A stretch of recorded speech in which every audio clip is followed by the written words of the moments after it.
Hello good morning students. आज आपने exam में 7 to 8 मार्क्स में सम पूछाता होय छे घणी વાર चेप्टर मांथी 7 to 8 मार्क्स में नॉर्मली जे सम अगाउ आपने जोया ते 12 to 14 मार्क्स में आवता होय छे बट घणी વાર 7 to 8 मार्क्स ना पण अमुक सम आवता होय छे। तो आज आपने एवो ज एक दाखलो जोवाना छे। The share capital of ABC limited is as under 5000 A equity share of 100 each fully paid up, 5000 B equity share of 100 each 80 paid up. Okay, 5 lakh into 80 4 lakh. 5000 C equity share of rupees 100 each 30 paid up 150. Total paid up capital 10 lakh 15 plus general reserve plus creditors total 15 lakh. The average estimated profit of the company after tax. Okay, so average profit is given and also after tax. Okay, after tax and average profit is given 2,62,500. In such type of business, the expected rate of return 20%. Find out the find out the value of share on the basis of net asset method and on the yield basis method. Okay, net asset means intrinsic value and yield basis means market value. Okay, chapter ની starting માં એના અલગ અલગ જે નામ છે કયા હતા તો આજે એ નામનો યુઝ થયો છે. net asset means intrinsic value method and yield basis means market value. Okay, now question તમે જો તો ટોટલી ડિફરન્ટ છે, બેલેન્સ શીટ જ આપ્યું નથી. ઓકે, અને સમ એકદમ સિમ્પલ છે, એકદમ ઇઝી સમ છે, બટ તમારે થોડું વિચારવાનું છે. બાકી દાખલા એકદમ સિમ્પલ છે, એકદમ ઇઝી દાખલો છે. ઇઝીલી 7 to 7 અથવા 8 માર્ક્સમાં હોય તો 8 માંથી 8 ઇઝીલી કવર થાય એટલો ઇઝી દાખલો છે. તો ફક્ત એમાં એક જ પ્રોબ્લેમ છે, કયો છે? તો સ્ટાર્ટ કરીએ કેલ્ક્યુલેશન એટલે ખ્યાલ આવશે. સૌથી પહેલા આપણે શું ફાઇન્ડ આઉટ કરીશું? Net asset method. ઓકે, તો નેટ એસેટ મેથડમાં આપણે શું ફાઇન્ડ આઉટ કરવી પડશે? નેટ એસેટ ફાઇન્ડ આઉટ કરવી પડશે. Okay, what is formula of net asset? Total assets minus total liabilities. Okay, question માં liabilities ને જો વાત કરીએ, creditor is given. Okay, as the liabilities creditor is given, but what about asset? question માં તમે જુઓ તો assets કોઈ આપી જ નથી. there is not any asset. There is only equity capital, reserve and creditor. Only 3 information given and nothing. Then how we will find out asset? Okay, તો asset find out કરવાના જ તમારા 7 માર્ક્સ છે એમ સમજો. કારણ કે એના પછીની કેલ્ક્યુલેશનમાં કંઈ જ નથી, બધી કેલ્ક્યુલેશન તમે આ તો આપણે પ્રેક્ટિસ કરી છે, એમાં બધા પોઈન્ટ ઓલમોસ્ટ કવર આપણે કરી દીધા છે. Now how can we find out total asset? There is only information equity share, general reserve and creditor. Okay, તો હવે કઈ રીતે ફાઇન્ડ આઉટ થાય એને આપણે થોડું સમજીએ. બેલેન્સ શીટની આપણે વાત કરીએ. જે નોર્મલી અત્યારે જે બેલેન્સ શીટ આપણે બનીએ છીએ એની પણ પહેલા 11માં 12માં વાત કરીએ. આપણે 11-12માં FYમાં 11 અને 12ની વાત કરીએ. એમાં જે આપણે બેલેન્સ શીટનું ફોર્મેટ કેવું આવતું હતું? બેલેન્સ શીટનું ફોર્મેટ 11 and 12 સ્ટાન્ડર્ડની વાત કરું છું. તો બેલેન્સ શીટમાં નોર્મલી આપણે લાયબિલિટી સાઈડ અને એક બાજુ અસેટ સાઇડ. લાયબિલિટી સાઇડ આપણે શું શું કરીએ છીએ? તો લાયબિલિટી સાઇડ એક કેપિટલ આવે એટલે કે શેર કેપિટલ આવે, ધેન રિઝર્વ આવી શકે એન્ડ લાયબિલિટી. લાયબિલિટી કોઈ પણ આવે, long term, short term, current, non current વગેરે. ઇન શોર્ટ ફોર્મેટમાં લાયબિલિટી સાઇડ આપણે શું શું કરીએ છીએ? Capital, reserve and liabilities. Okay, capital, reserve and liability. And what about asset side? તો asset side આપણે શું કરીએ છીએ? નોર્મલી બધી અસેટ જ આવે છે. ઓકે, દરેક જે અસેટ હોય તે આપણે અસેટ અહીંયા શો કરીએ છીએ. તો એ રીતે આપણે બેલેન્સ શીટનું એક બેઝિક ફોર્મેટ વિચારીએ, not in detail, in simple ફોર્મેટમાં લાયબિલિટી સાઇડ આપણે શો કરીશું any share capital, any reserve and any liability. Okay, એને આપણે ટોટલ કરીશું. ધન એસેટ સાઇડ, તો નોર્મલી અસેટ સાઇડ આપણે શું પ્રેઝન્ટ કરીએ છીએ? એવરી એસેટ, પછી કરંટ હોય, ઇન્વેસ્ટમેન્ટ હોય, ફિક્સ હોય, ઇન્ટેન્જિબલ હોય. ઓકે, જેટલી પણ અસેટ હોય બધી અસેટ શો કરીએ છીએ અને આપણે એનો ટોટલ કરીએ છીએ. એન્ડ બેલેન્સ શીટમાં બંને સાઇડનો ટોટલ કેવો આપણે ખબર છે, કેવો હોય છે? ઇક્વલ હોય છે.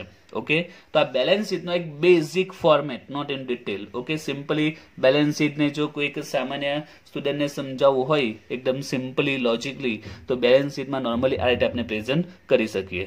ક્લિયર?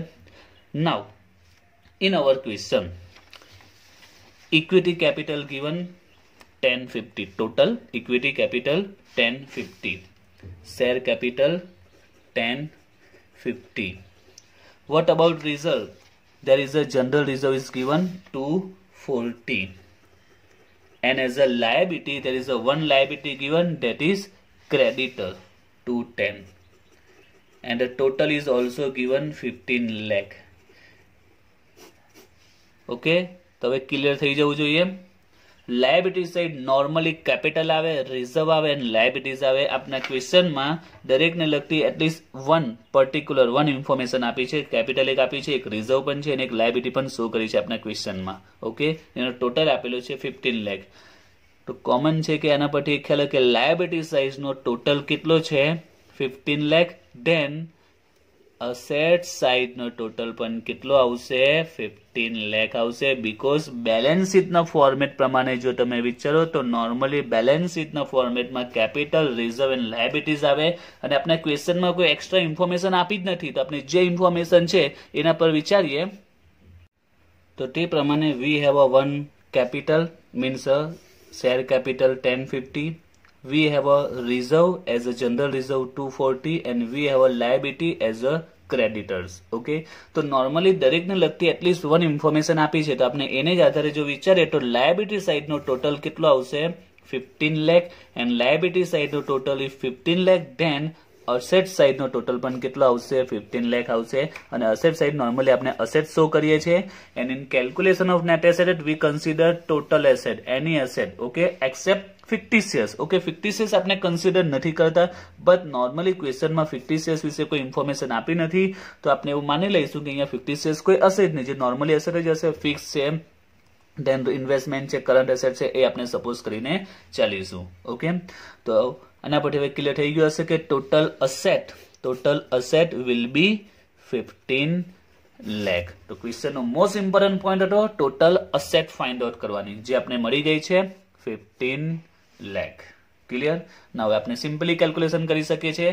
ટોટલ અસેટ આપણે મળી ગઈ કેટલી 15 લાખ અને એઝ અ લાયબિલિટીમાં creditors 210. Okay, total asset 15 lakh. Start કરીએ આપણે ઇન્ટ્રિન્સિક વેલ્યુ નેટ એસેટ માટે. Total asset 15 lakh and as a liability only creditor 210 minus કરીશું, વી ગેટ 12,90,000. આફ્ટર ધેટ આપણે શું કરીએ, પ્રેફરન્સ કેપિટલ માઇનસ કરીશું. બટ ક્વેશ્ચનમાં તમે જો પ્રેફરન્સ કેપિટલની ઇન્ફોર્મેશન છે જ નહીં તો ડાયરેક્ટ હવે આપણું લાસ્ટ સ્ટેપ કયું છે, ફાઇનલ કોલ એડ કરીશું. Okay, because share fully paid up નથી, એ ફુલ્લી પેડ અપ છે, right. But B and C 80 paid up and 30 paid up. એટલે અહીંયા કેટલા રિમેનિંગ છે ફાઇનલ કોલના 20 એન્ડ 70. અને શેર તો ઇક્વલ જ છે 5000, અહીંયા 20 70. ઓકે, 5000 શેરમાં 20 એટલે 1 લાખ અને 5000 શેરમાં 70, 350 ટોટલ કરીશું એટલે 70,40,000 એ આપણે આવશે net asset. Okay, calculation complete રાખી છે બીકોઝ લાસ્ટ 2 વિડીયોમાં આઈ થિંક લાસ્ટ 1 કે 2 વિડીયોમાં પોઈન્ટ ઓલરેડી આપણે કવર કરી લીધો છે. નેટ એસેટ મળી જાય. હવે આપણે ઇન્ટ્રિન્સિક વેલ્યુ ફાઇન્ડ આઉટ કરીશું. બટ ઇન્ટ્રિન્સિક વેલ્યુ માટે આપણે net એસેટમાં there are 3 types of equity share. So we have to distribute this net asset between these 3 ABC equity share. તો એના માટે આપણે પહેલા શું કરતા હતા, રેશિયો ફાઇન્ડ આઉટ કરીશું. ઓકે, તો રેશિયોનો ફોર્મ્યુલા શું હતો, number of share equity share into face value. તો ત્રણેયના equity share 5 lakh 5 lakh 5 lakh and face value ત્રણેયને ઇક્વલ જ છે 100 100 100 total 5 lakh. So means ratio કેટલો આવશે, ઇક્વલ જ આવશે 1:1 બીકોઝ ત્રણેયની ઇક્વલ જ છે. ધેન નેટ એસેટ જે ટોટલ આપણે મળી છે that is 70,40,000 એને આપણે ડિસ્ટ્રીબ્યુટ કરી દઈએ ત્રણે A B C. તો ત્રણેયમાં ઇક્વલ જ આવશે 1/3 1/3 1/3 580 580 580. એન્ડ નાવ ઇન્ટ્રિન્સિક વેલ્યુનો ફોર્મ્યુલા યુઝ કરીએ, net asset divide by number of equity share. તો ત્રણેયના નંબર ઓફ નેટ એસેટ છે 580 એન્ડ ત્રણેય શેર છે 5000 5000 5000. તો આન્સર આવશે 1160. ત્રણેયમાં ઇક્વલ જ આવશે.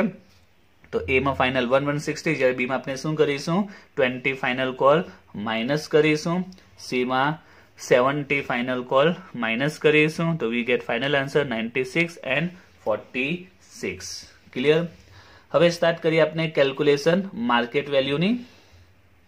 હવે માર્કેટ વેલ્યુ માટે આપણે શું જોઈશું? એવરેજ પ્રોફિટ જોઈશું. તો average after tax profit already given 2,62,500. Average after tax profit already આપેલો છે. તો આપણે આફ્ટર ટેક્સ એટલે ફક્ત આપણે શું માઇનસ કરીશું? પ્રેફરન્સ ડિવિડન્ડ માઇનસ કરીશું. એ પણ ડેશ આવશે બીકોઝ ક્વેશ્ચનમાં પ્રેફરન્સ કેપિટલ આપી જ નથી, એટલે પ્રેફરન્સ ડિવિડન્ડ ડેશ એન્ટ્રી નહીં આપો તો પણ ચાલે. એટલે એકચ્યુઅલમાં net profit 262,500. Next step rate of dividend. Rate of dividend નો ફોર્મ્યુલા એવરેજ જે પ્રોફિટ મળ્યો તે divide by paid up equity share capital. There are 3 types of equity share, we will consider 3. મતલબ ટોટલ 3 આપણે કન્સિડર કરીશું, જેનો total આપેલ જ છે ઓલરેડી 10,50,000 ટોટલ આપી દીધો છે. 262,500 net profit and paid up capital 1050, final answer 25%, that is rate of dividend. And last step market value. Market value rate of dividend, expected rate of dividend, or અગાઉ પણ કીધું છે અને expected rate of dividend પણ કહેવાય અને return પણ કહેવાય. expected rate of dividend or expected rate of return into paid up value per share. So rate of dividend we got 25% and expected rate of return or dividend that is 20%. 25 by 20 into paid up value per share. તો equity એ માં વાત કરીએ તો 100, બી માં છે 80 and C માં 30. Paid up value 100, 80, 30. Final answer 125, 100, 37.5. Calculation complete રાખી છે બીકોઝ અગાઉના વિડીયોમાં આપણે ઓલરેડી આ જોઈ ગયા છે. ક્લિયર? તો સિમ્પલ પોઈન્ટ છે, 7 માર્ક્સમાં પૂછાય, 7 માર્ક્સ ઇઝીલી આપણે કવર થઈ જાય. ઓકે.